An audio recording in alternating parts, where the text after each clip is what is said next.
Put down the remote, set your phasers to stun, and pick up that paperback. You do have books in the 24th century.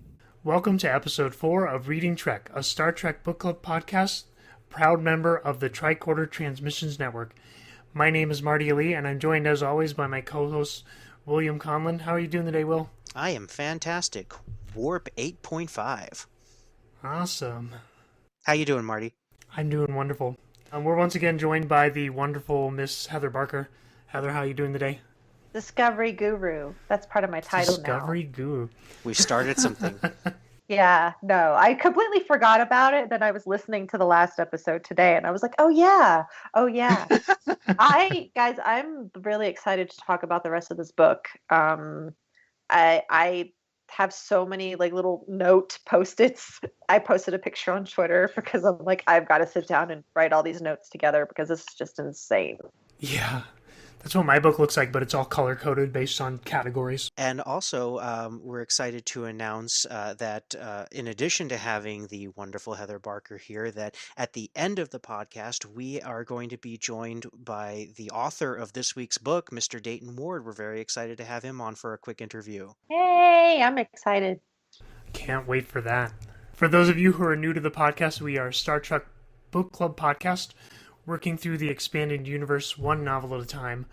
Although we do encourage you to follow along with the reading, this podcast was designed as a way to give all fans a way to journey through the expanded universe together, even if you haven't read the books. If you're reading along with us, revisiting an old favorite, or if you just want to know more about the expanded universe, this is a podcast for all Trek fans. We've broken the show up into 3 main segments. The first is Turn the Page, where we summarize the reading and give our first reactions. Next is Highlight the Text, where we dig a little deeper and talk about characters, plot, writing, and how it all connects to the larger Trek universe. And the last section depends on whether we've broken the book up.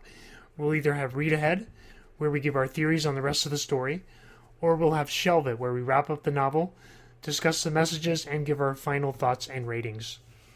With that said, let's get to today's selection. That's the book. I know it's a book. The book. Today, we will be discussing chapters 18 through 40 of Drastic Measures by Dayton Ward. Will, remind us where and when in the Trek universe are we? The question isn't where we are. It's when we are. Just like last week, we're still in the year 2246, but now we are in the aftermath of the crisis on Tarsus 4. Wonderful. And like Will mentioned earlier, later on in the show, we're going to have an interview by author of Drastic Measures, Dayton Ward, so make sure you stick around for that. With that, I'll turn it over to you, Will, for the recap. But first, we'd like to remind you that from here on out, there will be spoilers. Black alert. Black alert. Will, would you be so kind and turn the page for us? Absolutely. Previously on Star Trek Discovery. Commander Philippa Georgiou wakes up in the hospital after an explosion nearly kills her. She gets up to resume her hunt for Kodos when she runs into a teenage boy who's been chased by security. The teenager is James T. Kirk, and he's in the hospital visiting his friend Thomas Layton. They both snuck into the amphitheater the night of the massacre, and while Thomas was nearly killed, they both got out alive. They both got a good look at Kodos, and Kirk had hacked into a computer terminal to find a picture of the man. He succeeded, but not before security found him and chased him down the hall. Georgiou is grateful for young Kirk's help and thinks he might make a good Starfleet officer someday. Georgiou then meets up with Commander Lorca to interrogate Simmons, who you'll remember was the one that Lorca hunted down earlier. Lorca loses his cool and goes bad cop on Simmons and demands that he takes them to Kodos, or he'll kill him. Georgiou snaps at Lorca for losing his control, and seeing the pain on his face says, "You lost someone close to you, didn't you?" It's a good thing Georgiou needs him, or he'd be pulled off duty. Later, Lorca is leading a search party for Kodos in the woods when a booby trap is set off, killing one of his officers. He knows they must be close, but it's getting dark and they need to rest. Lorca wakes up in the middle of the night and sees a shadow coming up over the hill. Kodos' men are there. He grabs his phaser rifle, stunning them. He wakes up the leader, knowing that they're not far from Kodos, has his team gear up as the intruder leads the way to Kodos' hideout. It's an all-out firefight as Lorca storms the cave that Kodos is hiding in, and Kodos tries to flee through one of the connecting tunnels, to the transport ship that should be arriving soon. Meanwhile, the Narboon is rocked with a power surge from a nearby facility overloading, and Georgiou senses bad news. She runs there to see Jen and Sultani held hostage from a fight at the power station, being taken into a transport ship as it starts to lift off. Georgiou transports to the ship, knocks out the pilot, and the ship's thrusters disengage as the gravity of Tarsus 4 pulls them back down from orbit. With help from the Narboon, Georgiou is able to get the thrusters back online moments before they crash into the soil below. With his transport no longer arriving, Kodos heads deeper into the caves and sets off more booby traps that separate Lorca from the rest of his team. Lorca continues to chase Kodos. As he fires beyond some cargo crates, Lorca fires, striking the crates, exploding them, and sending a firestorm of flames and rocks into the caves. Later, Captain Robert April of the USS Enterprise congratulates the team on a job well done. There was a body burned beyond recognition down in the caves, and the DNA says it's Kodos. Well done. 10 years later, aboard the USS Shenzhou, Captain Georgiou is reading from the 4000, Crisis on Tarsus 4. She looks at the author, Shannon Moulton, and realizes she hasn't seen her in 10 years, when she was just a little girl with a broken leg. Georgiou tells her that the book is a wonderful tribute and pulls a box out from her desk. Inside it is the Andorian doll that Shannon used to have. Georgiou kept it as a reminder not to let the tragedy on Tarsus 4 consume her. It's her reminder not to let that happen again. She owes it to the 4000. The end.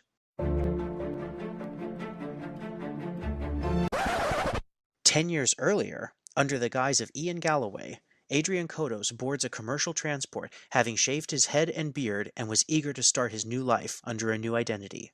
Kodos kept only one thing, the complete works of William Shakespeare. Somewhere there was a place for Kodos, or whoever he might be by then. The end." Elsewhere, Lorca wakes up in a cell on a metal slab. He wonders where he is and who these people are. They seem to be motivated only by violence and hate. As the guard passes, pain stick swinging at his side, he pulls out a fortune that he kept from Belana. He knew the inscription well. Hate is never conquered by hate. Hate is conquered by love. The end. For real. Great job with that recap, Will. It was beautifully written. Yes, it was, Marty. Recap written by Marty. I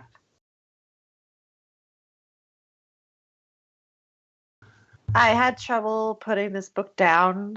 I okay. I feel so bad saying this, but I liked Drastic Measures better than Desperate Hours. Am I allowed to say that? You're allowed to say that. That's okay. So, I mean, I really enjoy Desperate Hours, but some parts felt a little drawn out, whereas nothing about Drastic Measures did. I was in it for the ride, and I loved it. I loved it. I loved getting to know Georgiou and this Lorca, who I think is a lot like a Lorca we know, despite not being the mirror version. And we'll talk about that a little bit more. But great story, a fun ride, and it's canon in my head. Yeah, totally. All right, Will, what did you think? What are your first reactions? My biggest concern going into the second half of the book is that it was going to just feel expected. Everything was going to feel expected because we know what the resolution is. We know that Kodos is going to escape. We know that, Georgiou and Lorca are both going to survive because they exist in Discovery. So I was worried that it was going to feel almost like we were just going through the motions of getting to the ending, but he made it so thrilling. He made it such a page turner. In my case, I actually listened to the audiobook and I just couldn't stop. I just kept listening to it straight through, and I kept realizing, oh wow, I just spent another hour listening to it. I thought it was really a thrilling conclusion to a great setup. And I mean, Dayton just did an amazing job of tying it to a really interesting TOS episode and introducing characters in there. I really enjoyed it. How about you, Marty? I agree with what both of you said. I loved the book within a book. I thought it gave the ending like a really nice, like emotional tug.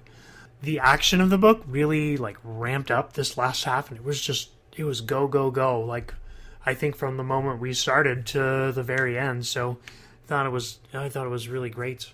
Yeah, truly.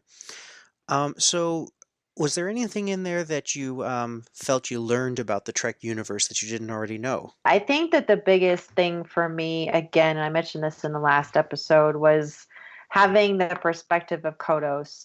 And this time around, I actually watched Conscience of the King beforehand, before doing the podcast. And I'm glad I did, because I had forgotten a bit of what happened, like totally damaging my Trek cred right now. But it was great to watch it, because you can tell before Kodos is killed, or Ceridian, that he's tired. Like he's carried these feelings with him for a long time. And while I'm not going to sit here and attempt to empathize with him, I liked seeing those feelings of regret and the evidence that this is something that he wound up struggling with. There was a voice out of the past, haunting me, torturing me. There was another part I once played long ago. I never told you about it. Having made that decision, and it reminded me a lot, actually, of Michael Burnham and Discovery, and the regret that she had after her decision, because it was really I'm trying to find like where my quote is about Kodos, and the fact that he really felt that he was doing what was best for everyone. He knew that there would be repercussions, but he thought that this was the right thing to do. And that's very much how Michael Burnham felt about her original mutiny. And so I found a parallel there that just, I don't know, it just resonated for me. I was a soldier in a cause. There were things to be done, terrible things. The only ship I know in ruins. My crew. Gone. My captain.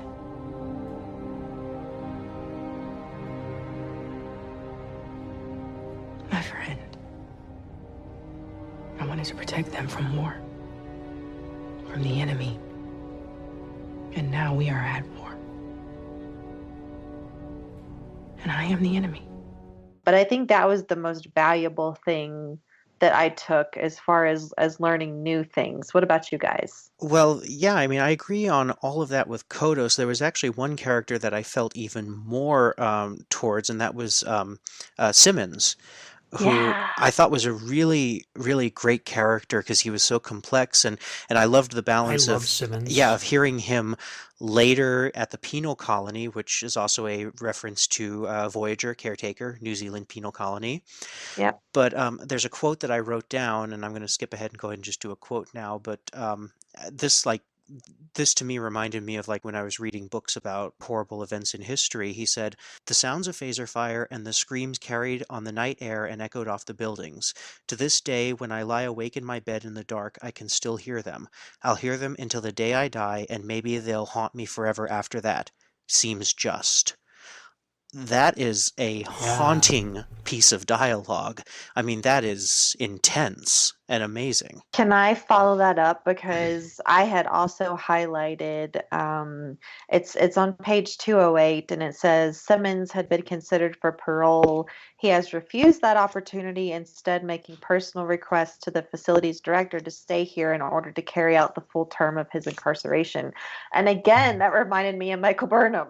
Yeah. And the fact that these characters do feel regret, guilt, shame, for their actions, and that this is in line with what Starfleet is, and the fact that once someone has committed a crime, our Starfleet cadets are stand-up citizens, feel that they should serve their sentence. They deserve, or it's what they have to do. I found that parallel again, and so I really admired the character of Simmons because of that. I love with Simmons that we got a little bit of him with the good cop, bad cop in the interrogation room, and then the next chapter is his story from the 4000, and I really I really like the way that was crafted, just because then for the rest of the book we know, like, we kind of have this insight into what he's going through in his head as this entire, like, chase and firefight in the caves is playing out. Yeah, truly. It shows you kind of the heat of the moment passions in a crisis versus the long-term dealing with it. And I think one of the other characters that I think showed that really well was Brian Denham, who was the computer analyst whose father was killed in the massacre, and that motivates him without even a phaser in hand to go out into the mountains and seek Kodos. So I think those were Yeah. two really interesting, different characters on both sides of the good and bad spectrum. I will say before I forget, one of the other things that I did learn is that the Betazoids in the beginning did not let people know that they could read minds. Yeah, I thought that was an interesting move as well. Yeah, I was just completely fascinated by that, and the fact that they kept it quiet up until who knows when, I guess. But I found that really interesting. But that also, there's a relation to a line in a different part that I think is interesting when Ensign Dralax is talking, and there's a line, I'm not sure who said it, I don't think he said it, but yeah, no, it was the ensign that was talking to him, says, how is it every species that we humans meet ends up having something about their physiology that's superior to what we were born with? So it's interesting that the Betazoids saw that insecurity in humans and decided not to share it right off the bat. Yeah. Oh, yeah. Oh, slowly humans. And also, I love the fact that there's a Denobulan in this book, too, because I'm an Enterprise Yeah. fan. And it was nice to get a Zindi reference, right? Yeah, yeah. Like, that was really cool. I appreciate all that. And I have to say, my friend Brandy over on Trek FM totally spoiled it before I got to it. But it's Oh, not something no. that's like a big deal to spoil. But those tie-ins are always super nice, and Dayton does a great job of bringing those into this novel. Yeah, I have like a whole list of them.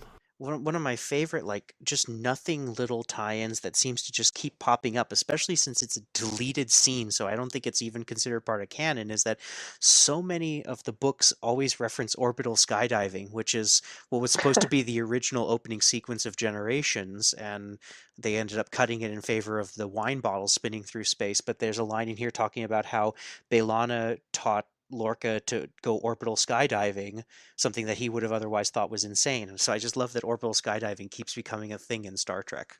Because Love it. orbital skydiving is cool. Yeah, it's awesome. I wish it had been the Well- original opening of Generations. Someone's actually done that already. Someone's actually been orbital skydiving. That's true. All right, let's move into the meat of the story.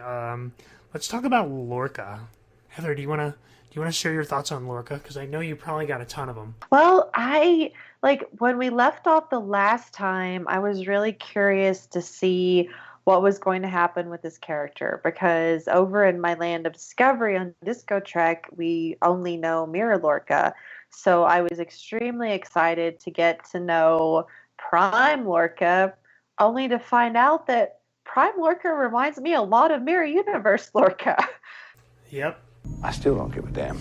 Definitely still a commendable officer, but I get it. I love the fact that, again, we got to know that he had a relationship with a woman that he adored, and I understand his devastation and his need for revenge, but I feel like there's a lot more beneath the surface.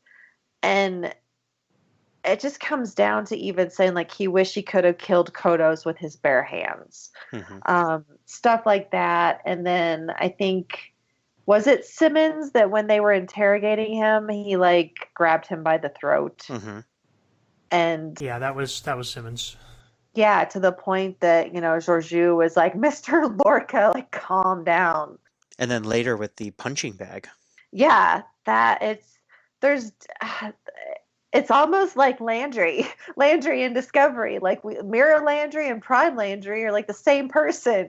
I think Mirror Landry's a little worse or Prime Landry was worse than Mirror Landry, but these two Lorcas to me seem a lot alike, more alike than I thought they were going to be. I think they're a lot alike in personality, but they're very different in their motivations. Mm-hmm. Yeah, for sure. Because Lorca's motivation is his heart, whereas Mirror Lorca's motivation is power. Yeah, and that's a good point. And I'm glad. Again, I'm really I'm just sad that he lost his lady. And I love the fortune cookie tie-ins. It was a little different than what we got, but of course with Mirror Lorca and Discovery, we don't know. It was a family business. He could just made that up. He's like, I don't know why there are fortune cookies on the desk. I'm just going to say this. Yeah.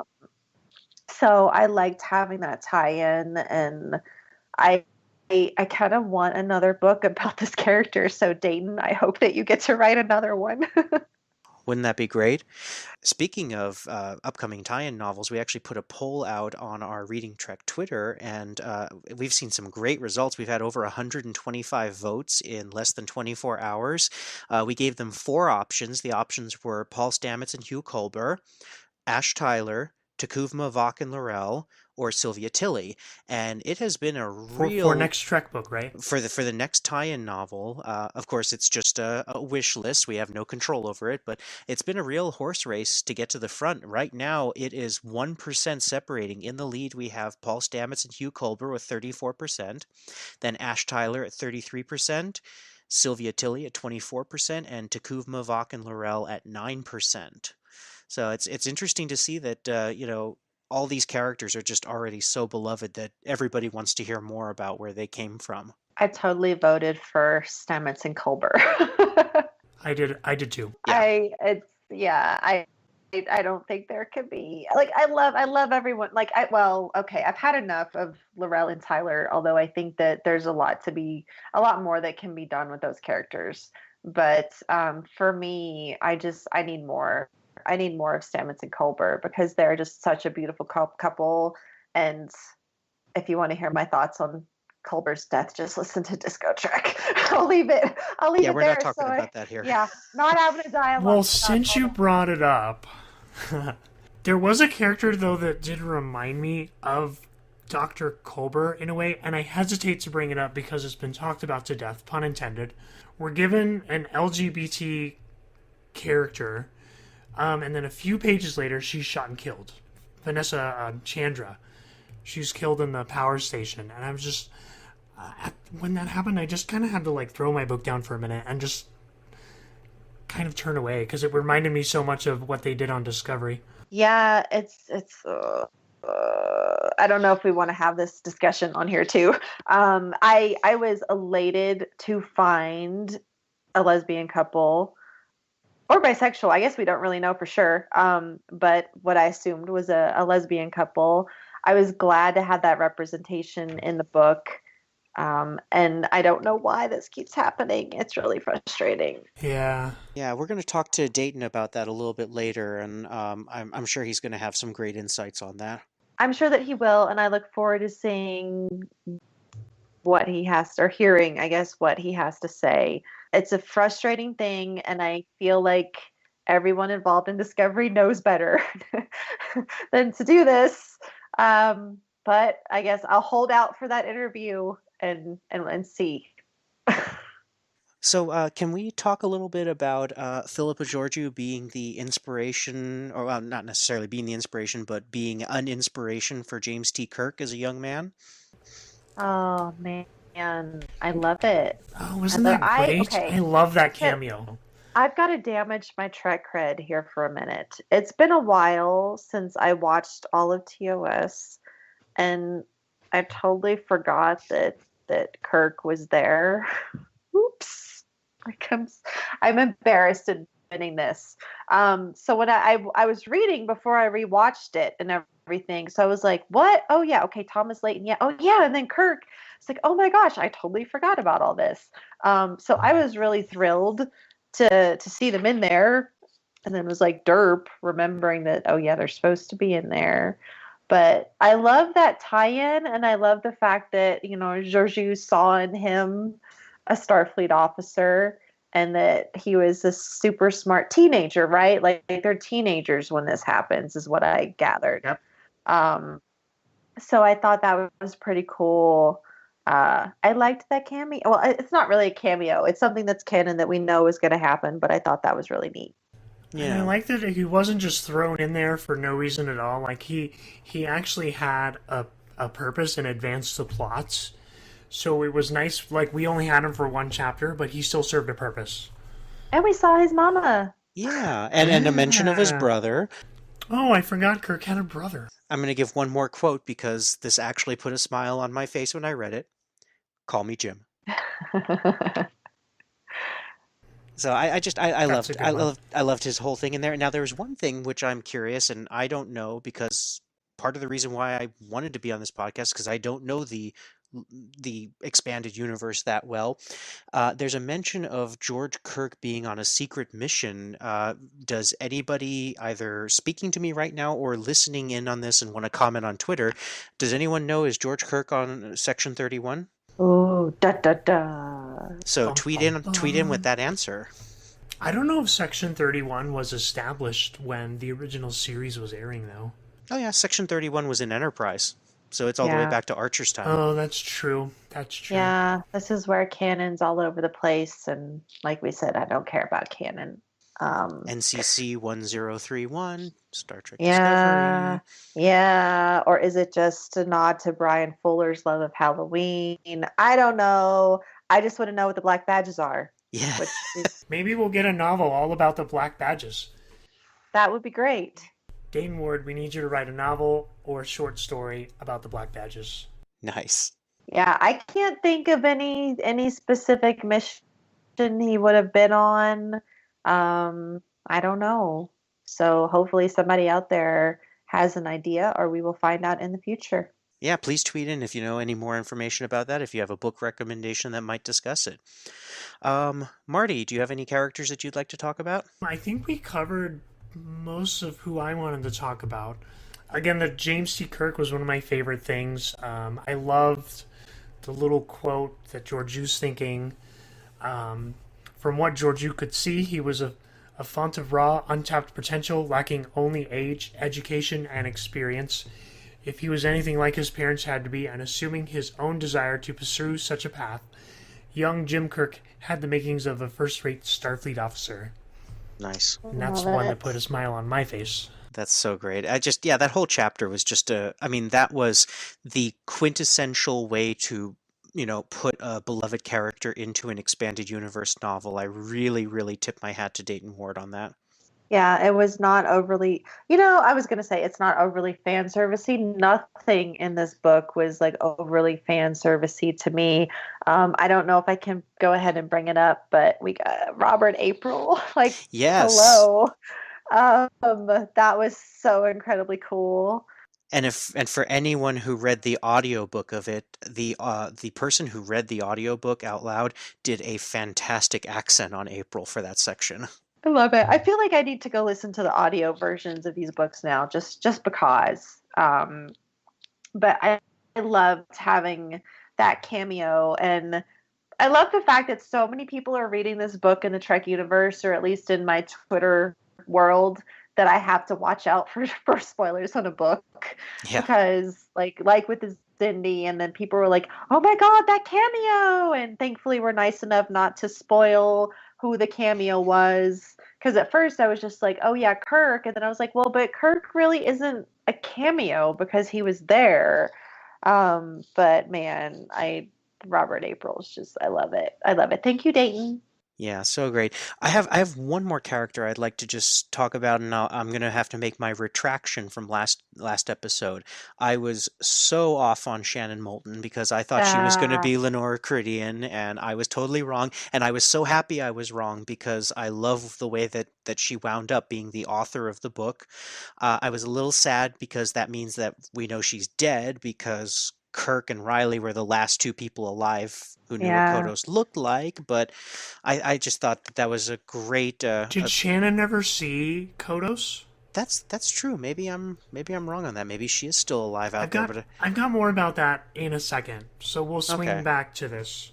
all right. But I just love that I was wrong on that. So I'm happily wrong, sitting here in my wrongness. I kind of wished you had been right in a way because I think that would have been really neat to have included Lenore in the book in some way. But when I went back and watched the episode, I was just like, okay, creeper vibes. Kirk is creeping on a 19-year-old. And then I was trying to piece together the When doesn't timeline. Kirk creep? Yeah, and she definitely was not a 19-year-old actress. Yeah. But regardless of all of that, I was trying to like piece together timeline stuff because this happened like 19 years before the episode, right? So Mm-hmm. I don't know. I kind of lost. Maybe my timeline is confused with figuring out her age and everything. And like again, I don't care about that a whole lot. But I think it would have, it would have been neat to have seen her in the book in some way. But I also very, very much enjoyed the character of Shannon Moulton and the fact that Georgiou kept the little doll and everything. It was a super great tie-in altogether, and then nice to get on the Shenzhou. Yeah, a little Saru moment. We had Connor in the book. We got a Connor moment. Connor had a line. I'm sure he died a page later, and we didn't know about it. But Oh man, let's not go there. Connor lives forever. to me, Connor is like Kenny on South Park. They're just going to figure out ways to keep killing him in multiple Oh universes. And man. it's like, Well, come on, he's so great. he is. In season 2, they just need to go back in time, grab Connor, travel into the future, and then we have him forever. All right. Any other characters you want to talk about, Heather? No, I really felt that the Georgiou was pretty, very in line with the Georgiou that we met in the two episodes of Discovery, the Prime Georgiou, of course. I love her, and I wish that we had gotten her back instead of Mirror Georgiou. but and I have quotes here that I don't know, maybe I should save until the end of the show, but it was when I went through and read and focused on okay, what quotes really stuck out to me, it was always Giorgio's quotes. So I found her very much in line with the character we saw in Discovery, and I was really happy to get to know her better in this book. Nice. All right, let's move into some of the plot and writing stuff. Do you have anything about like the actual story? Well, like I said earlier, I kept reminding me with like the true crime aspects, the fact that it kept going back to the 4000. It kept reminding me of reading.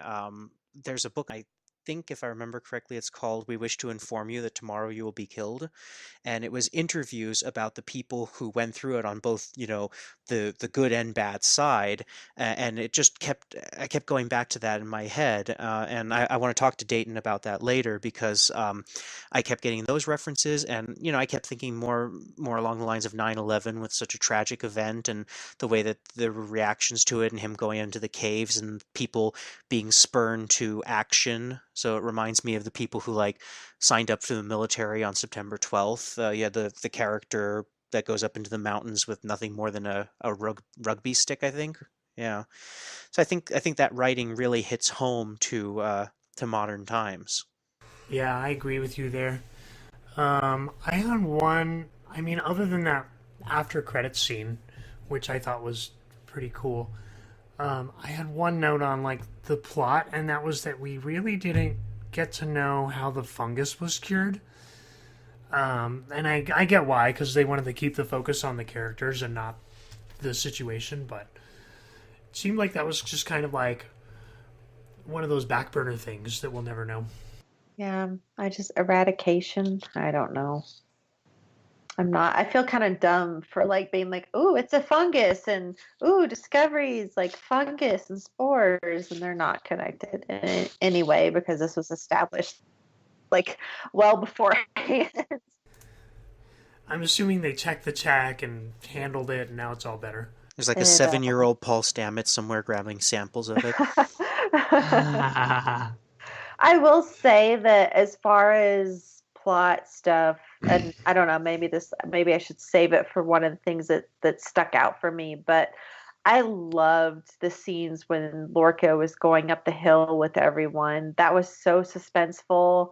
Hmm. And like I made a note of like once they get up there and there are beams streaking from behind him where everyone has joined him, I got chills in that moment. And that is some really amazing writing that you're sitting there reading the story in the story and visualizing, Lorca up the hill and basically saying shoot, like sorry or shoot, Ooh, I get to use my first bleep on this episode. the bleep. Oh my gosh, and I'm so bad. Like your partner of Tricorder is cursing on the network. My bad. It's in the book, okay? So I'll give it that. It was quoted from in the book. But that was just such an awesome scene. Like I always love those scenes really in anything where one of our main characters is joined by their backup or whatever. Yeah. And that was just such a phenomenal scene with O'Bannon and Bridges and the rest of the team coming up behind him for the fight. Just really cool. I love this book. I'll just leave it at that. Yeah, I think he created a really great cast of supporting characters in here. And doing a little research on Memory Beta, I actually saw some things that I didn't know. Like the captain of the Norban is a character that he introduced in the SCE series, and I believe there's another character that Dayton had in another series in the Starfleet Corps series. So I'd love to see if he does another book in this time period. I'd love to see Lorca maybe with them on, I don't know, maybe like the first year that he's on the Buran, maybe they're on the ship with him, because he created a really great stable crew of people that could be with Lorca in the early days. I want that book. Like, please, CBS, Dayton, whoever, I need to email. Make that book happen. Like, Pocketbooks. Yeah, pocketbooks. Hashtag the Buran trilogy. Seriously, like, I want to know more because there's just so many missing pieces for us as fans between Prime and Mirror Lorca's and how everything happens. I really want to know. I want to know more about that. So I hope that it comes to fruition at someday. Well, who's to say that all those mirror people that we saw in Discovery, maybe one of those is like Sultani, maybe one of those is another character that he's known all the way back to Tarsus 4. Yeah, that would be so awesome. Ooh, maybe we can get some books set in Discovery's mirror universe too. Ooh. That'd be really cool. I'm all for it. I just, it's the season is over. We have a year before the next season airs, at least a year.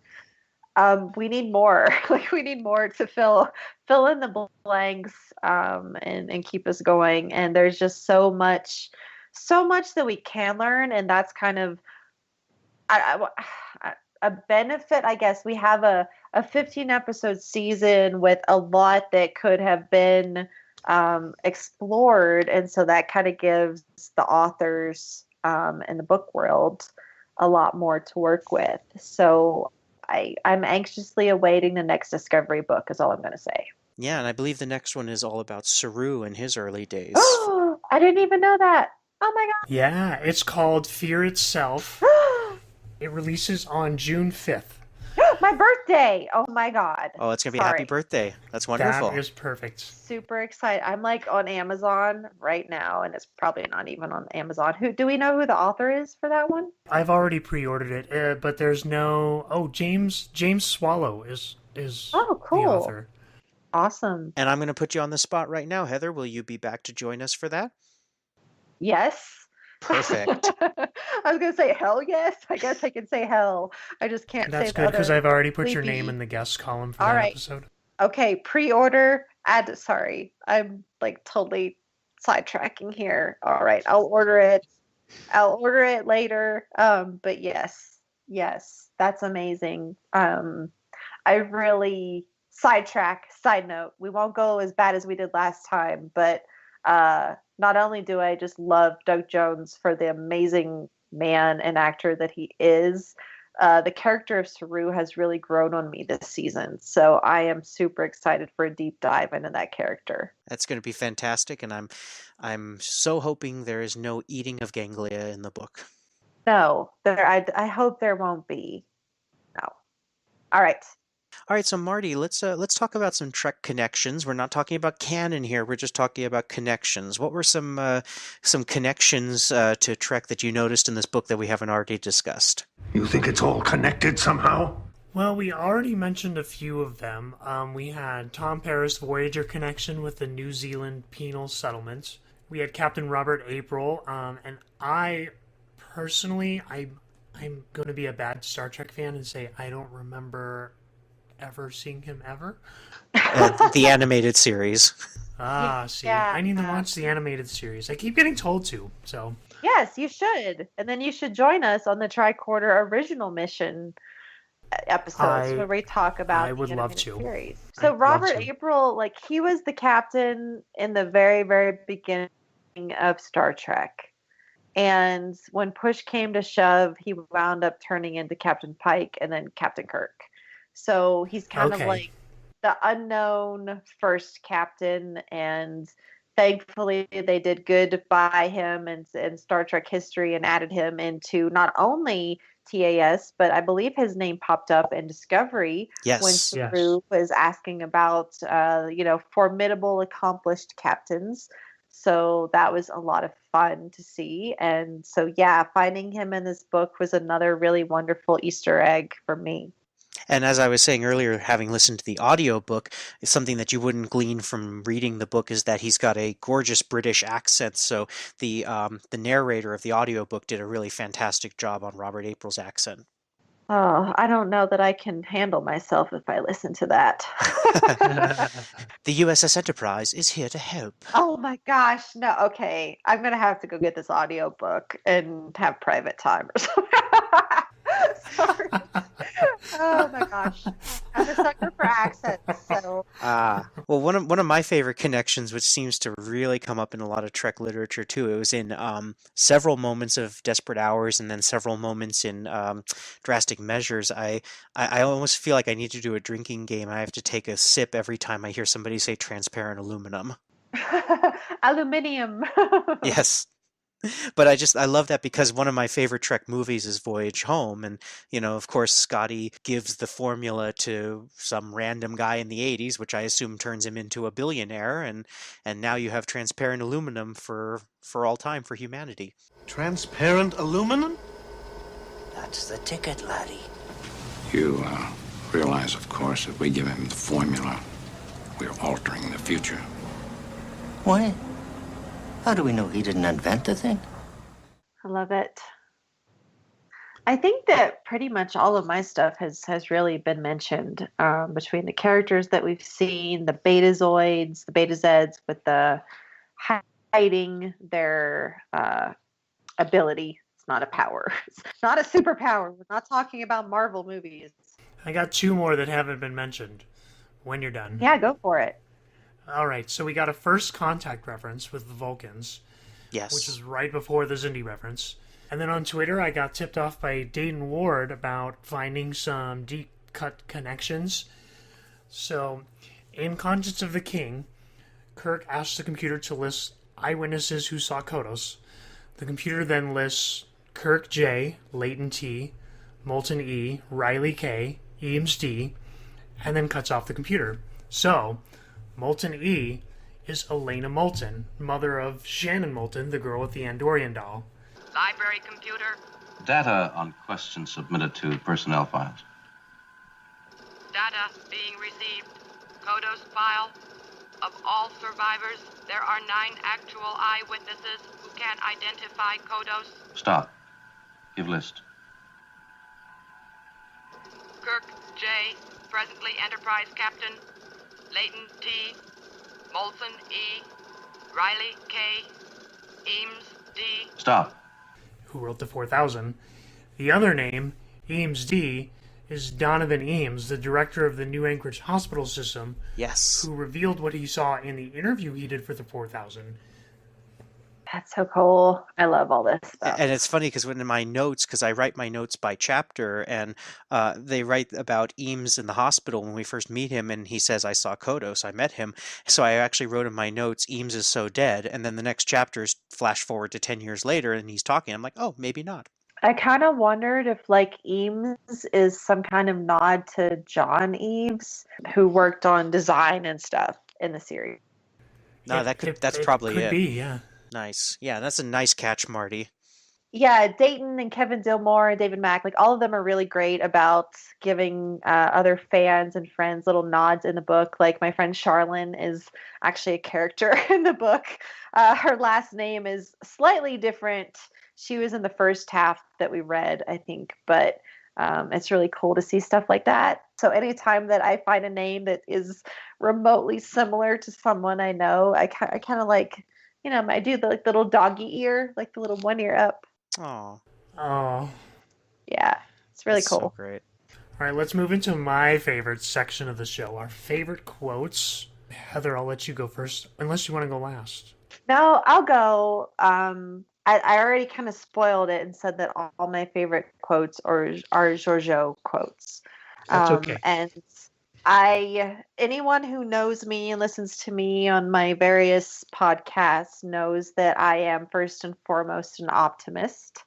And one of the things that I love the most about Star Trek is the optimism, the positivity, the compassion. And so the quotes that I picked out were things like, and let's see, this is page 350. Giorgio remained heartened by how so many of the colonists were able to come together in the face of such tragedy and help one another. Her belief in the empathy and willingness of intelligent beings to bond even during times of extreme hardship may have been tested but not broken. And I just love that, because that's so much about what Star Trek is. It's about overcoming adversity, coming together in times like this. So I thought that was really cool. There was another quote by Georgiou on page 356 where she's talking to Lorca, and she says that you can't blame an entire group of people for the actions of a few extremists. History is full of dire consequences brought on by that sort of thinking. And if there's nothing more relevant to our current times, it's most certainly that thought. There is so much racism right now towards the Muslim community for acts of terror committed in the U.S. by a few extremists. And not to sidetrack, but even in this last week, we actually had an act of terror by not a Muslim, but just an American. And so that line is really important to me and really, really falls into the ideology of what Star Trek is. Yes. And she tells Gabriel Lorca, don't give up on these ideals yet, Gabriel. If I've learned anything, it's that after a test like this, we seem to do well at remembering what makes us who we are, and we rededicate ourselves to those things we hold dear in a quest to do better. History also has its share of those stories, and it may well prove you wrong here too. And then, like I think Marty, you had mentioned the fortune that Lorca had that said hate is never conquered by hate. Hate is conquered by love. I love that one. Yeah, these are the tenets of Star Trek, and yep. These are obviously very evident in this book about Star Trek Discovery, and they're evident in the series that is Discovery. I have been pretty adamant throughout the season about the fact that there is Star Trek and Star Trek Discovery. It may not be quite the same as what we're used to, but we don't have a 26 episode season. We have a 15 episode season, so it's going to be a little bit different, but it's still there. It's in all of these characters, especially Giorgio, and I think that's part of what made her death so incredibly poignant. But the one thing that I took out of this book and I almost tweeted it as a separate thing, was that it's page 370, and let's see, I think it's Giorgio. She says Starfleet is getting there. And she's talking to Saru, or she's talking to Shannon, actually, I believe. And she says Starfleet is getting there. For a long time, it was mostly humans, either from Earth or one of the colonies. And to be honest, it's still largely that way. My science officer is the first Kelpian in Starfleet, and there's a Vulcan and a Lyran on the Enterprise. The Intrepid is crewed entirely by Vulcans, and other worlds are starting to send their own candidates. What better example of Federation values can we offer to a newly encountered alien species than a crew with representatives from every Federation planet? I look forward to that day. Star Trek is about diversity, above and beyond a lot of things. Like that's been a huge point. So I was glad to see that there. But that tiny little sentence, Starfleet is getting there, that really sums up Discovery for me. And I know that a lot of people have struggled with the fact that Discovery is a little darker toned than what we're used to. But Discovery is very much a tale of Starfleet getting there. And I just adore Dayton for including that in the writing, because I think that just very much embodies Star Trek Discovery. And I'm on board with that, because I think that as a human race, like, we are getting there.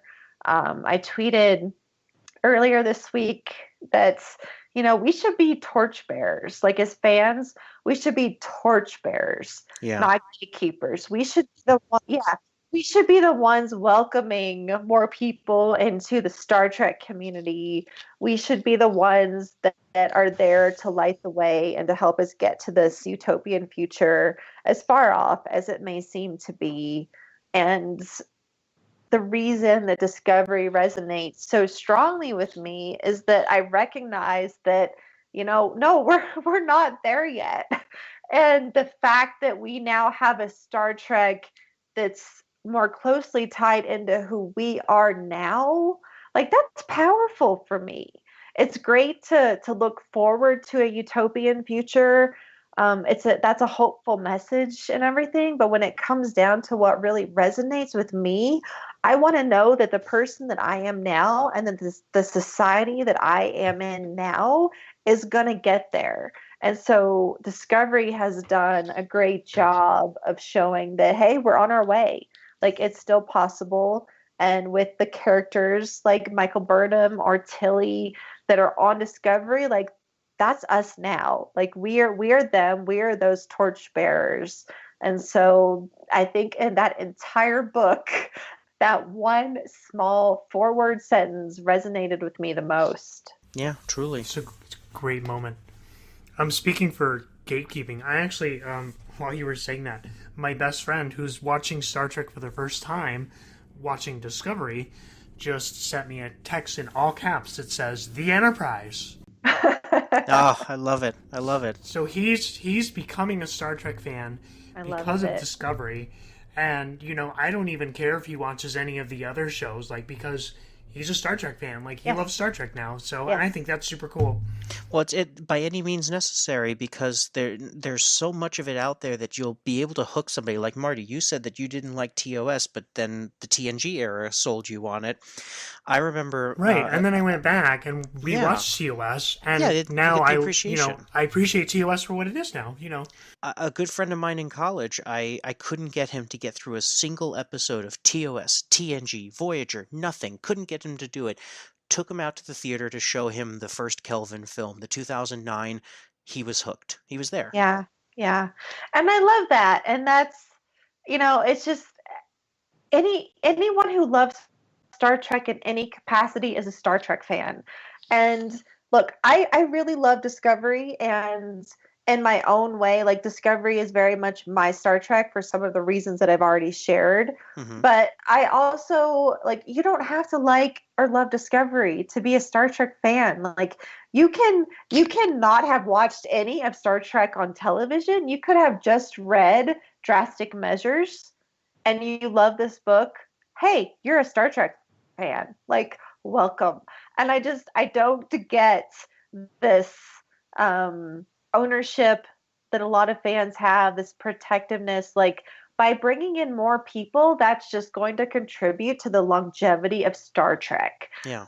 By making the JJ verse films, we had such an influx of fans that, yeah, they saw those movies, but then they went and watched the entire catalog of Star Trek,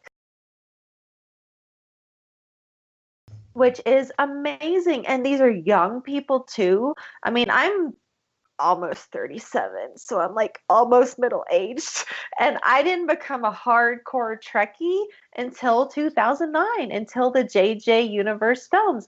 And like, this is my life. Like, Star Trek has changed my life and saved my life multiple times. And I know that's a big thing to say about saving your life, but it's true. No, it's true. No, And I know exactly so what you for mean. me, like, it's not like Star Trek for me is not just a fandom, it's a lifestyle, and it has brought so much to my life. So of course I want to bring in new people. I want them to watch whatever Star Trek is out there. I want them to read a book. I don't care. Just find Star Trek, and then sure, if you are inclined to watch the entire library or read the library of books out there and delve in more, that's excellent. But the only thing that defines your Star Trek fandom is that you like Star Trek in some way. And so I just don't understand any kind of gatekeeping or canonista mentality that pushes people away from this like my go-to phrase here, the house that Roddenberry built. Like, there is so much room in this house for everyone to join, and it's a big part of my life because my Star Trek family expanded like with the Las Vegas Star Trek convention. That's how I met the two of you, and Discovery is just another outlet for that. So I don't get it. Like, why wouldn't you want more Star Trek fans in this world, right?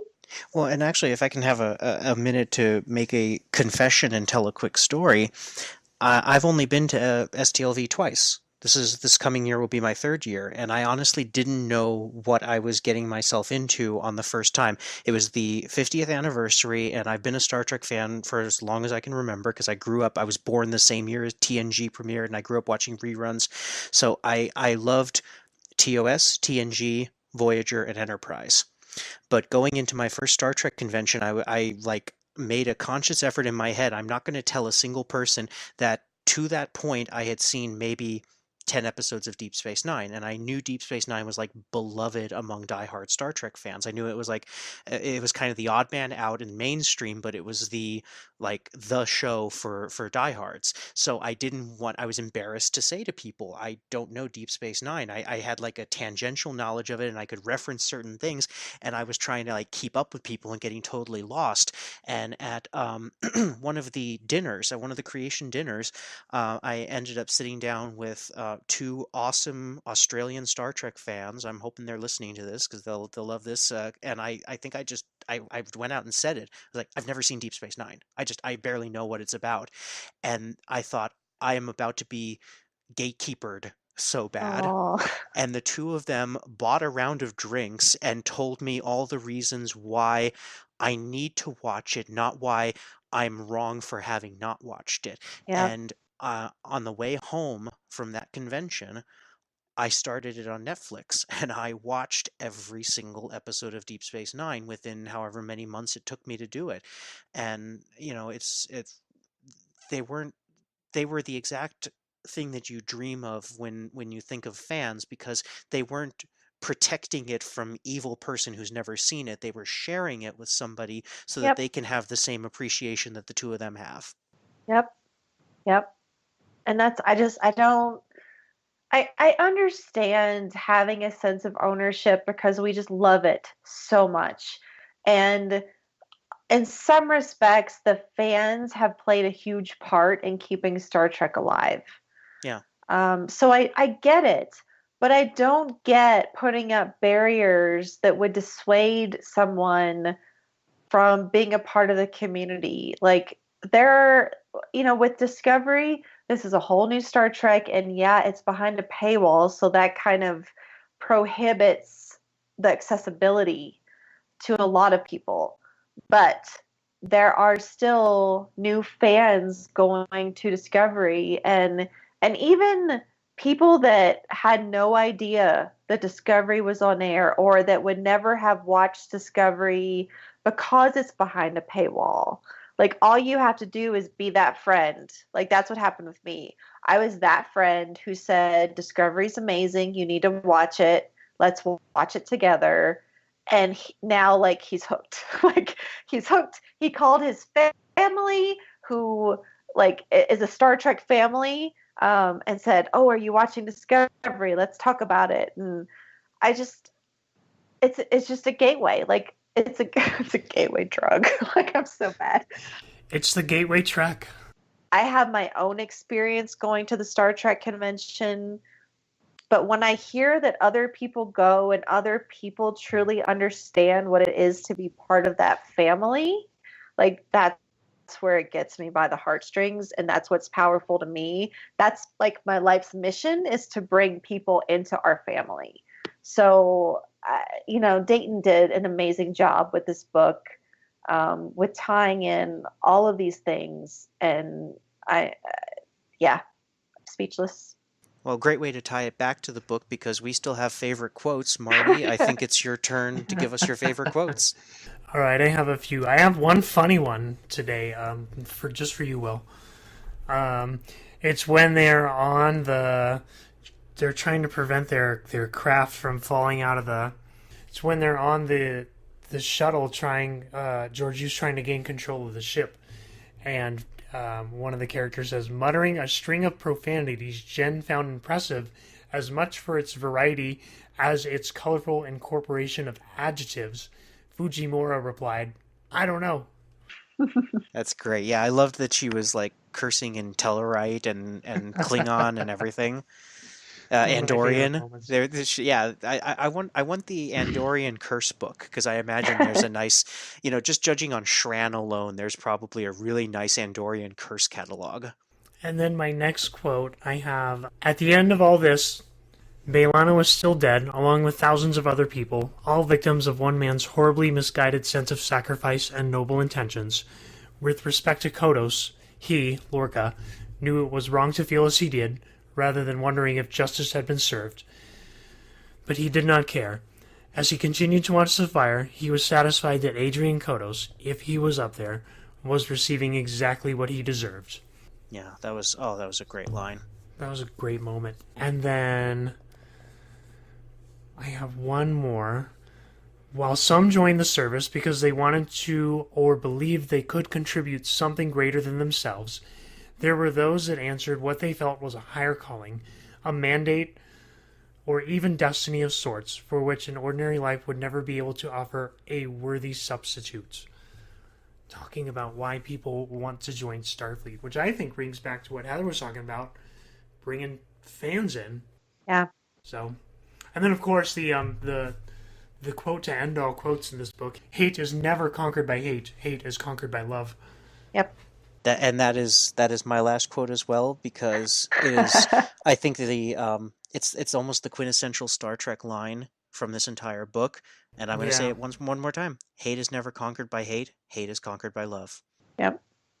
Will, do you have any other quotes to go along with that? That was my other one, and I don't think that could be repeated enough times, because that is just such a brilliant line. It reminded me in the wake of the Pulse shooting in Florida, that night was the Tony Awards, and it was when Hamilton swept the Tony Awards, and Lin-Manuel Miranda so eloquently came up and read a poem that he had written. He just ended with love is love is love is love is love is love is love, and it's just the point that you have to get across, that none of this is necessary if you conquer hate. Yeah. All right, let's move into Shelve It. We're going to talk about the book as a whole, give our final thoughts, and rate the book. All right, Will, why don't you take this one first? Well, I like to rate on a warp factor, and I'm going to give this one trans warp drive.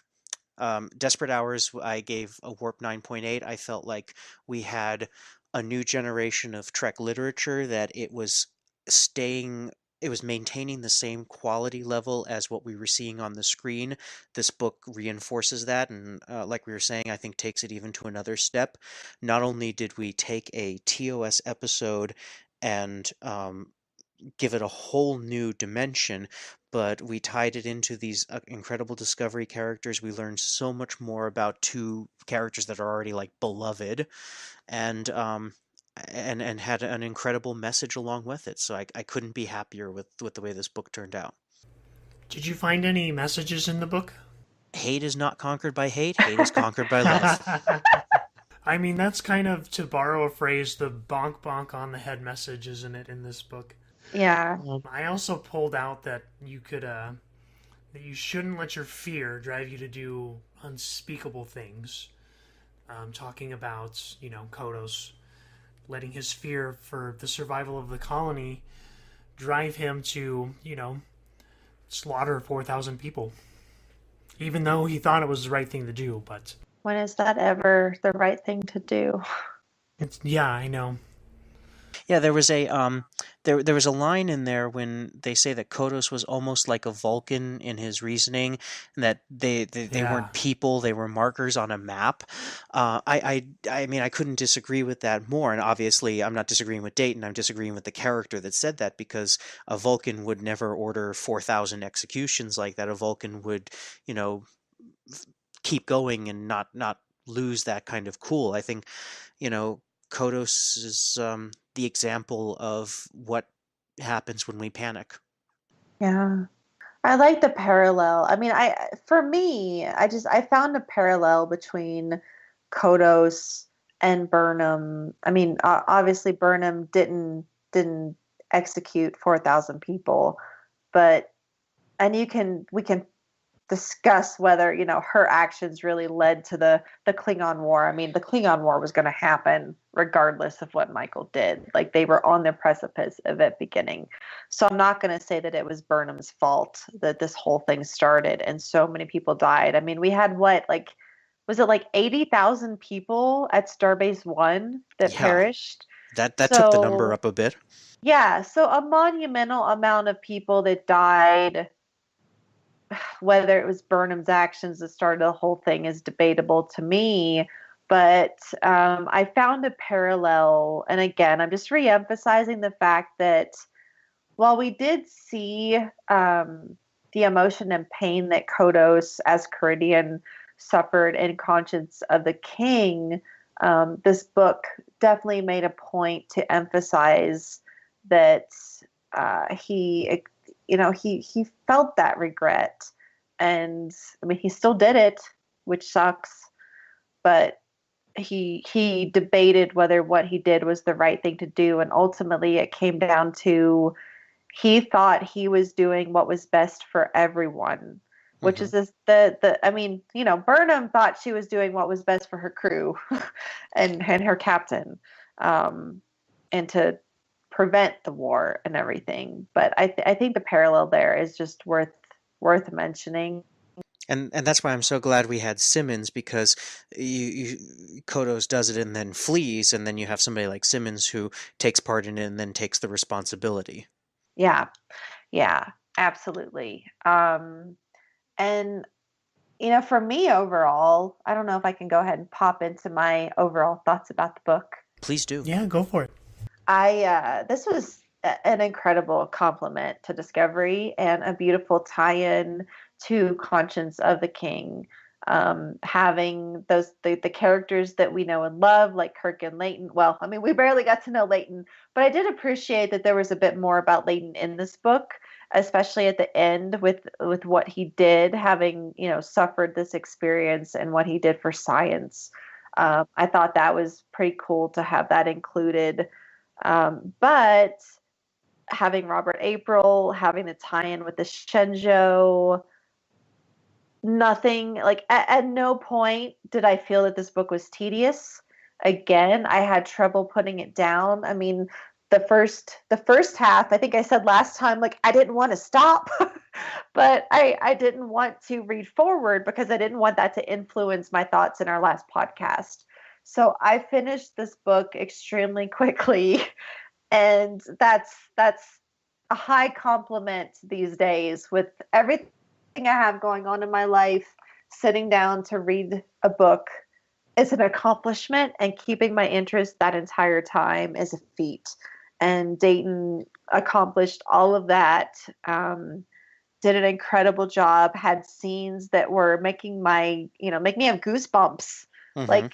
Like I would love to see this as a movie. Like I think that you could put it into cinematic form, and it would add so much to the universe. So I loved it. I loved getting to know Georgiou, getting to know Lorca, although I feel like he's so much like Prime Lorca or like Mirror Lorca, and getting to know these other characters. So I hope that CBS All Access will maybe incorporate some of this into the future of Discovery. I don't know, but as far as recommendations, 11 out of 10. Yeah. How about you, Marty? Wow. Yeah, I agree with Heather. I think it's a wonderful compliment to both the original series and Discovery. I think that, I couldn't wait to come home from work or school and just pick up this book again and start reading it and dissecting it, and couldn't wait to talk about it this week. So I give it 4.5 out of 5 deltas, and then only giving it a half less because we don't know how the fungus was solved. But that's quite a minor gripe, I think, in the grand scheme of things. All right, well, with all that said, I want to thank Heather for being here. It's really a thrill anytime that you can join us, and we're looking forward to having you for the third Discovery tie-in novel with Saru. If people want to continue the discussion with you, how can they get a hold of you, Heather? So I am LLA Posper on Twitter, which is LLAPAWSPER. And then our Disco Trek show is disco_trek on Twitter. And then I welcome everyone to come join us in the unofficial Star Trek Las Vegas convention group on Facebook. We're all there. We're all a big family. And we love to talk about Star Trek Discovery, Star Trek conventions, all of it. So please come and join us. That's great. And Disco Trek originally, started as being a per episode recap and discussion after each episode airs, but you guys are going to continue it on in the mid-season break, correct? We are. We can't stop. That's so great. Right now, we just did our first season retrospective, and then we have a Patreon special opportunity this coming Saturday for them to join. And so we'll do another retrospective, and then we're going to do some character deep dives. And then I'm not sure what. I hope that people are still interested enough that they'll want to participate. Our big thing with Disco Trek, it was created to provide fans an outlet to talk about Discovery. So it's not just Jeff and I. It's always 2 other additional fans. And the only difference is that now we're opening it up to people who have already been on the show. We had previously kept it as once you've been on, you can't come back. But now that we're diving into different topics, we said, hey, why not open it up to more of our friends and family? So I hope that the 2 of you, once you find like that special character or topic, you will join in and hopefully win a spot on the podcast. Oh, please. I will definitely throw my name in that hat. I can't wait. I love it. That's so great. Once again, Heather, thanks for joining us today. Now we're going to move into our interview with Dayton Ward as we welcome him to ReadingTrek. Take a listen. And joining us now is Star Trek author and author of Drastic Measures, Dayton Ward. Dayton, welcome to ReadingTrek. It is a pleasure to have you here. Oh, thanks very much for having me. I like being here. We like having you here. I like talking. We want to start off with the basics. Can you tell everyone what your personal relationship with Star Trek is like? Where did all the magic begin? It's somewhat obsessive, possibly pathetic. I don't know. It depends on your point of view. I have been a lifelong fan of Star Trek. My earliest memories are reruns of the original show after school, and the Saturday morning cartoon, which I watched first run. That's how old I am. Played with the toys, built the models, shot each other with those little tracer guns that fired the little plastic discs. So I have been, watching those reruns over and over and over again, and reading whatever books and comics were available back in the 70s, which were few and far between. Started reading pocketbooks, novels with the first one, the novelization of the motion picture, and I was a buyer every time one came out. And Nice. as far as writing Star Trek, I entered the very first Strange New Worlds writing contest way back in 1997, and they bought my story and published it in the anthology with the other winners. And after doing that a couple more times, I was invited to write a Star Trek novel, and I have been doing it ever since. Wonderful, wonderful. So how many are you up to at this point? People ask me that, and I never have the number because it always seems pretentious when I can tell you right off the bat how many things I've written. Well, it's a lot. We know that. Working with Kevin, my partner Kevin Dillmore, because I've collaborated on several with him. I've written 25 novels, written or co-written 25 novels. Most of them are Star Trek. There's about 4 or 5 of them that are not Star Trek. Oh, that's fantastic. So when you're writing one, how important is it for you to make like canon connections and tie it into existing on-screen content? I try not to do it just to do it. If I am going to make that connection, obviously we have to be respectful of the canon. We can't do anything that out and out violates something you've seen on screen. But as far as like making a reference or dropping a reference in, if I do it, I try to make it organic to the story I'm writing. And that means whether I'm actually writing something that could be interpreted as a sequel to an episode or just something that follows up on something we learned in an episode. I try not to just drop in canon references for the sake of doing it, or fan wanking it, as we call it. Mm-hmm. Try to avoid that. Nice. So obviously you had to begin writing Drastic Measures before Discovery premiered. We're curious, how much information about the plot and characters of Discovery did CBS give you in order to craft your novel? I was actually plotting my novel before Discovery even began filming. That's how far back I go. I learned about Discovery. I mean, we all knew there was a show coming, but we didn't know any details about it in late 2015. I knew right around Christmas of 2015 that my good friend Kirsten Beyer had been hired by the show to be on the writing staff.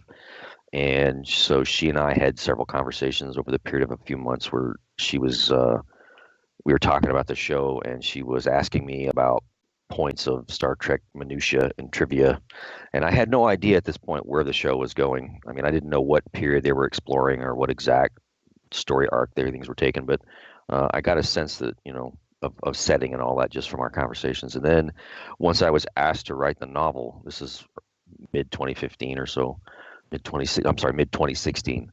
By then I had signed an NDA with CBS and Pocket Books, and once scripts began getting written and finalized, they were sent to myself and David Mack, who was under contract to write a novel, and he was farther ahead in the process than even I was.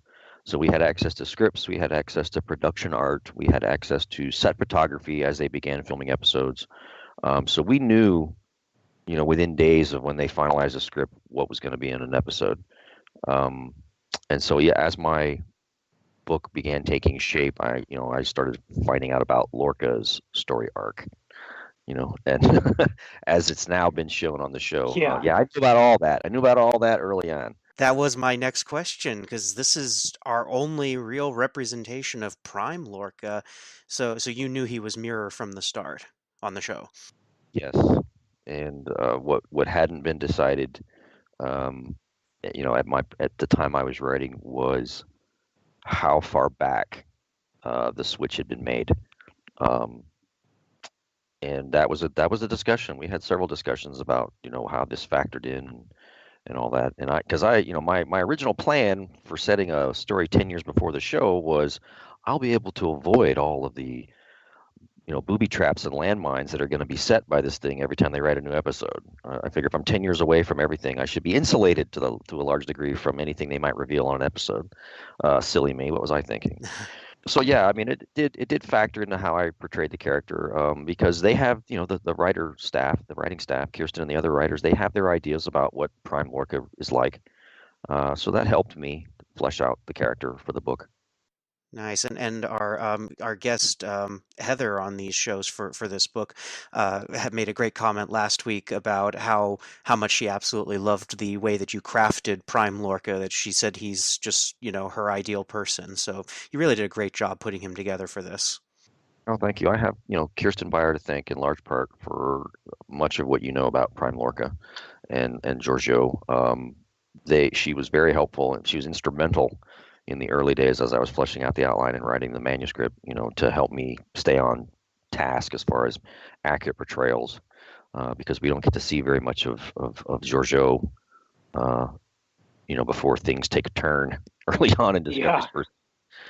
So it was important to try to do it right. I mean, I had an unprecedented opportunity here, so I didn't want to squander it. Nice. So how did you come up with the idea to write a prequel to Conscience of the King, the TOS episode? Well, originally, Kirsten had an idea that I was going to write a book that focused solely on Lorca and some event from his past.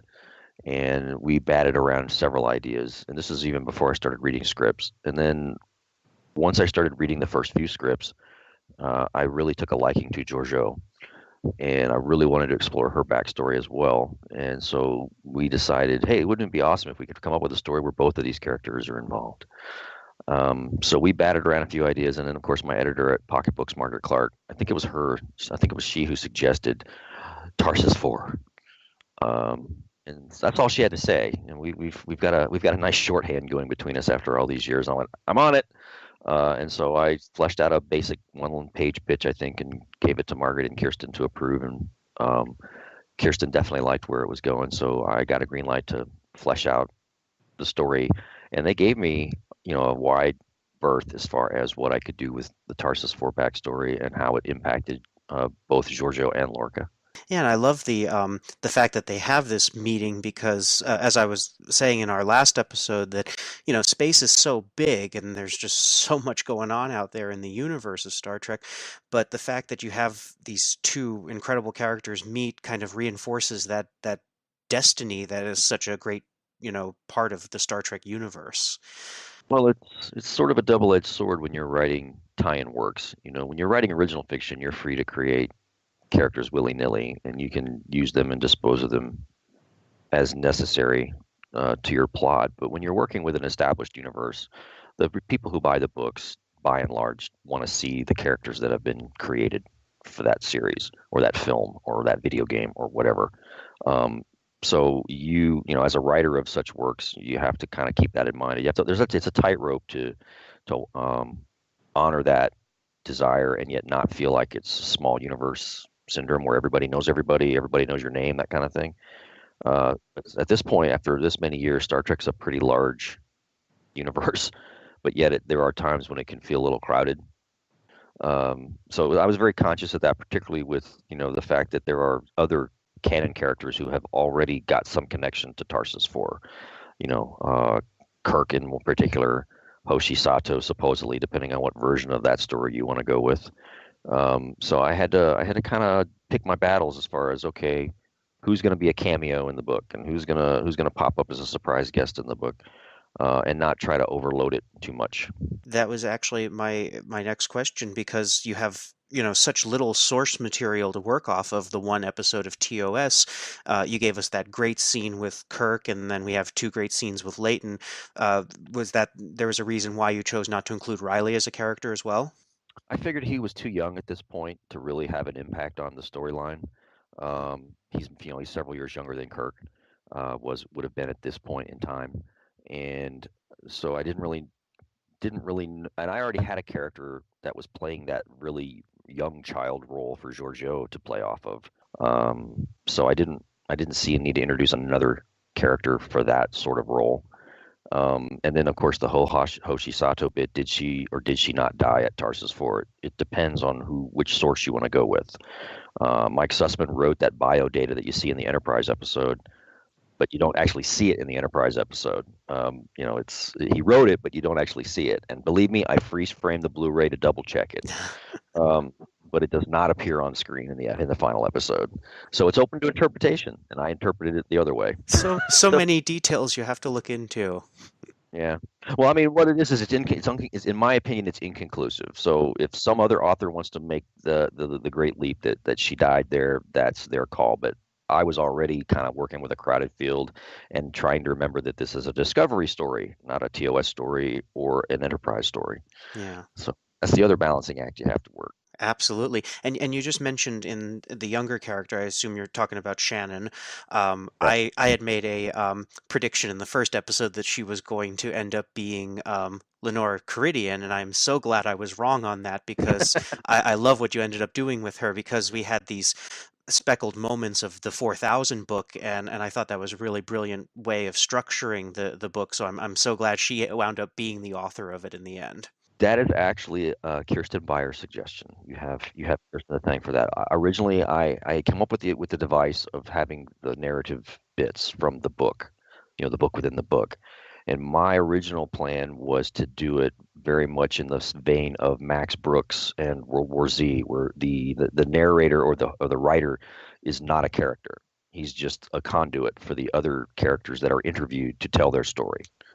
And it was Kirsten's suggestion that I not only give that character an identity, but make it an adult version or a grown-up version of the girl from the story.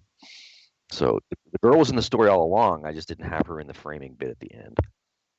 So that was her idea. It was totally her idea, and it was a great idea when she told me. So great move. That's why she gets paid the big bucks, man. That's why, yeah. You mentioned in your StarTrek.com post that this is one of the most challenging Trek projects you've ever worked on. Can you tell us a little bit more about what challenges you faced when writing it?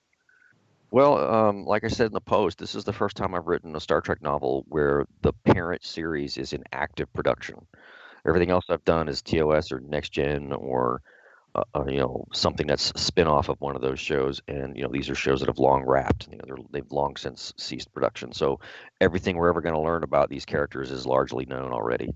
The difference here is not only was the show in active development, but it was being developed at the same time. They were still working through the growing pains of creating a new series. So I had to be very flexible with respect to anything I wanted to commit to the page, because they were still making decisions creatively about the course of the characters and their story.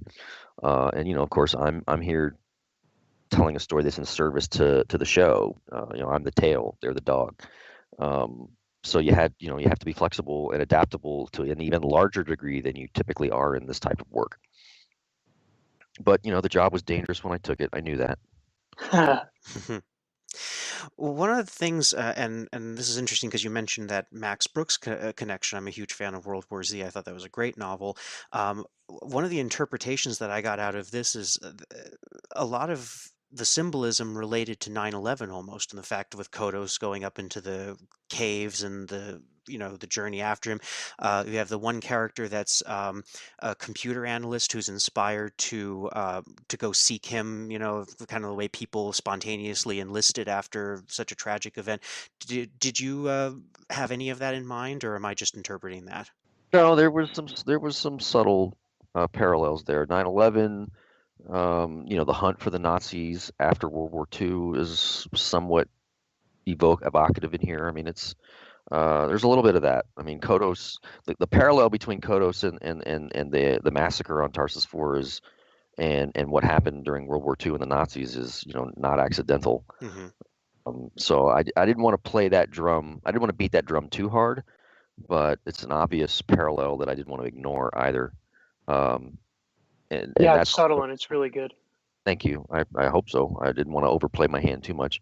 And that's also why, the narrator or the book, Shannon, she's interviewing people over the course of writing her book, and she tries to get multiple viewpoints, from people who were in favor of what Kodos did. Maybe not in favor, that might be too strong, but they at least understood what he was trying to do in some way. In some way they agreed with it, whether they wanted to admit it or not, It's a weird episode when you start to pull it apart. That was one of the things that I had trouble with early on when I started.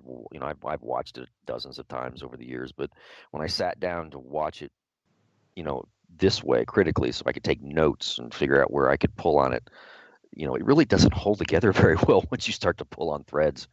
And you're like, this is a really weak storyline they came up with. How the hell does this work? So there's a lot left that's vague and interpretive. And of course, modern technology has introduced a whole number of questions about how in the hell he got away with this. Because it's like in today's world we have DNA and things that hadn't even existed back then, at least weren't known back then. So we had to invent all this other stuff to make it work. And so, burnt beyond recognition, that's not a thing anymore, really. Yeah. In most cases. So, we had to create this whole device that would allow all that to happen. It was an interesting, the more I pulled on it, the more I thought, this is a really troublesome episode. In Drastic Measures, you mentioned the Starfleet Corps of Engineers, which is another series you've written for. Since we're fresh to the Star Trek novelverse, we haven't gotten to those novels yet. Can you tell us and our listeners a little bit more about the SCE series? Sure. I can. Yeah, I was actually kind of there at ground level when they built it. It is basically Starfleet's version of damage control, or the cleanup, the cleaner. If you've ever read comics, if you've read DC Comics, you've heard of the group Damage Control, which is they're the group of folks who comes in and cleans up all the destruction after the superheroes have their fights. When they destroy cities and do all the things that they do. The idea behind Starfleet Corps of Engineers is that every time a new alien civilization is found, or some ancient piece of alien technology, or as I used to joke about it, Kirk comes in and turns off the alien computer and throws the entire civilization into utter chaos before sailing off to his next adventure. SCE comes in and cleans up the mess. Nice. They're the ones who figure out how the tech works and how to help the civilization get back on its feet and all these things after Kirk takes off. The series was born from necessity, actually. Microsoft approached Pocketbooks in late 2000 and asked them about creating exclusive Star Trek content for their new e-reader device they were launching, the Microsoft Reader. And they were approaching different publishers about exclusive content, and they wanted Star Trek fiction that was exclusive only to this platform. So editor John Ordover, who was there at the time, and author-editor Keith DeCanado created the SCE concept. And now those are, of course, available wherever books are sold. Yeah, they were. It was originally created as an ebook exclusive series, with and then later they decided to reprint them as collections, 4 to 6 episodes, or 4 to 6 novellas per paperback or whatever. But the original idea was that it would be exclusively to the e-reader platform, and of course, this was a decade before the Kindle and the Nook and other reader devices. We were way ahead of the curve on this one, and as a consequence, sales were not that awesome way back when. We missed it by a decade or so, but all of them are still available. I mean, there's like 70 odd different installments of that series in ebook format that are available for your downloading and reading pleasure. Well, we look forward to covering those in the future. I hope we can have you back on to talk about those. Yeah, that came along right as I was just getting started with Pocket. I was writing my first novel for them, and then it sort of became a farm team venue for a long time. Several of the authors who went on to write novels for Pocket got their start writing for the SCE series. Yeah, I saw a lot of familiar names on that list. So it's awesome. Since you've been writing all up and down the Star Trek novelverse, do you have a favorite Trek novel of your own? Either one that you've written or one that you've read? I have lots of favorites that I've read. I couldn't just name one. And as far as my own, it's like asking me to pick one of my favorite kids or something.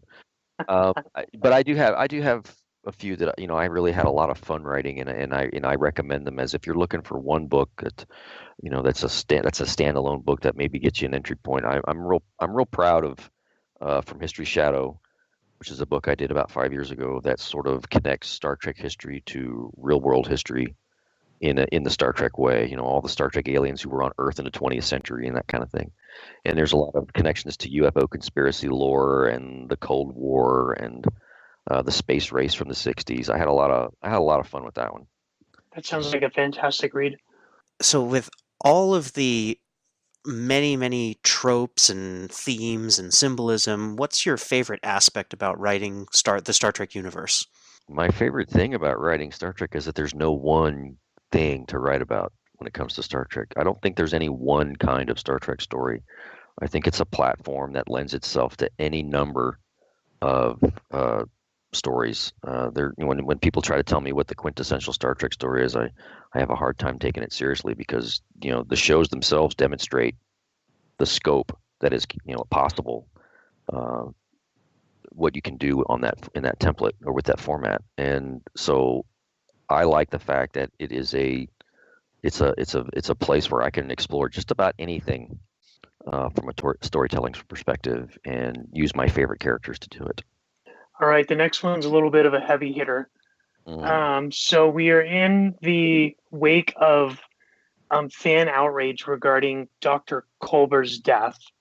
And I was curious about the character of Vanessa Chandra. For such a brief character, what motivation was there for introducing an LGBT aspect to her? I don't know that I had a conscious choice. Like I didn't just decide, I'm going to make this, an LGBT character. I think that's part of the what we have to deal with is it shouldn't be a matter of I'm going to do this just to do it. It's one of the many wonderful varieties of people that we should be embracing. It's the diversity that we should be embracing, not to hit check off boxes. I've got a color, a character from this race and a character from this species and a character of this gender. I don't try to approach it that way. I don't know if I'm fumbling this answer or not. I honestly don't give it that sort of thought. Maybe I should give it more thoughts, to make sure that I'm making the right choices. But I honestly try to just, come up with a diverse cast of characters organically as the story unfolds. I mean, I guess if I'm doing anything, I'm trying to avoid the default, which is very easy to fall into, which is the character I'm creating from scratch is a white male heterosexual. You know what I mean? Oh, yeah. Because I happen to be one. So if anything, I might be trying too hard to avoid falling into that trap. But at the same time, Star Trek demonstrates such a rich diversity, and it always has. I don't care what the naysayers say. It has from moment one done that. We're just carrying on what's been laid down for us. I couldn't agree with you more on it because there have been this horrible backlash, and from the beginning I was saying, well, come on, that's storytelling.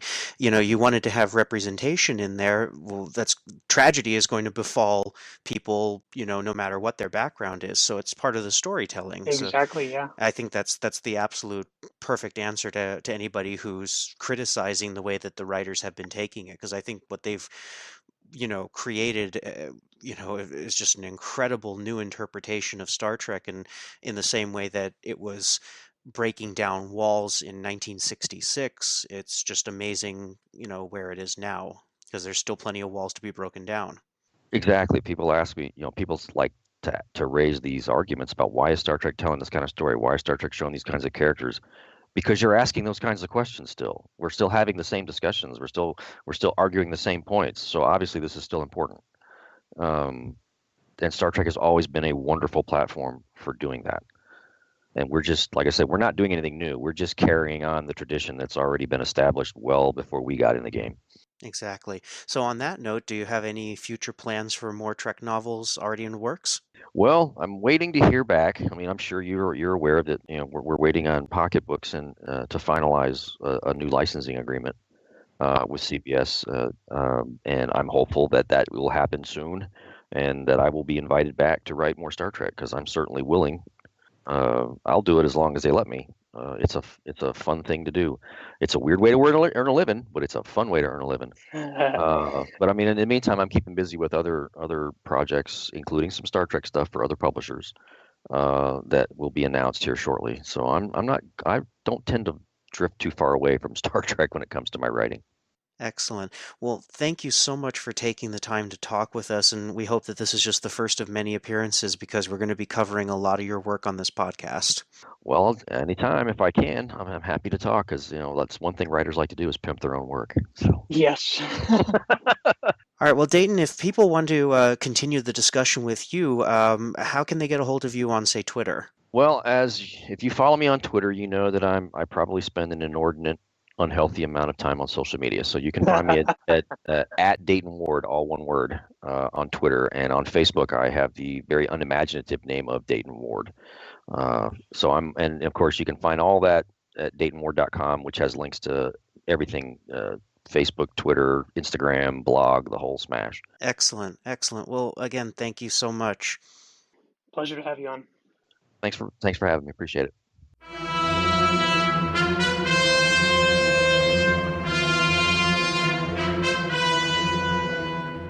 All right, once again, we want to thank Dayton Ward for taking the time to chat with us.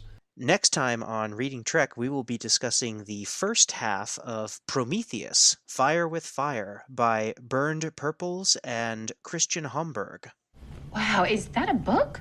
A mysterious terrorist organization has carried out several attacks against the Federation and Klingon Empire. Tensions are running high in a region already crippled by conflict. The perpetrators are tracked to the Lambda Cluster, a mysterious region of space whose inhabitants, the Reneo, regard the Alpha Quadrant's powers as little more than conquering tyrants. The Federation are desperate to prevent more bloodshed and have sent their most powerful warship, the USS Prometheus, into the cluster to investigate the threat before all-consuming war breaks out. As always, a list of our upcoming selections can be found at readingtrek.thetricordertransmissions.com and on our Twitter at ReadingTrek. I'm really excited for this selection because it's the very first Star Trek book that was written for Germans. Excellent. All right, before we finish today's podcast, let's let everyone know how they can get a hold of us to continue the conversation. Will, where can people find you online? You can find me on Twitter at William G. Conlin, Conlin, and also at the Reading Trek, at ReadingTrek. I am also in the unofficial Star Trek Las Vegas convention group, where I love having conversations and posting random stuff. And as we get days and days closer to the convention, I'm sure more and more is going to start showing up on there. So say hi and let's talk Star Trek. How about you, Marty? You can find me on Twitter at TimeTravelMarty. You can also find me in the unofficial Star Trek Las Vegas convention group on Facebook. And you can visit us online at readingtrek.thetricordertransmissions.com or on Twitter at ReadingTrek. If you'd like to leave us a 2-minute message with your thoughts for our next show, please call 609-512-5527. That's 609-512-LLAP. Again, please keep your message to 2 minutes or less, but we really want to hear what you have to say. Please support this vibrant fan-based podcast network by visiting patreon.com/thetricordertransmissions. For as little as $1 a month, patrons can get exclusive access to some of our unedited shows, interviews, and even get to join in on exclusive Patreon-only chats. We have lots more Patreon content on the way that you won't want to miss, so visit patreon.com/thetricordertransmissions. And with that, Captain Picard wants us to let him read in peace. I will leave you now to your book. That is all I ask.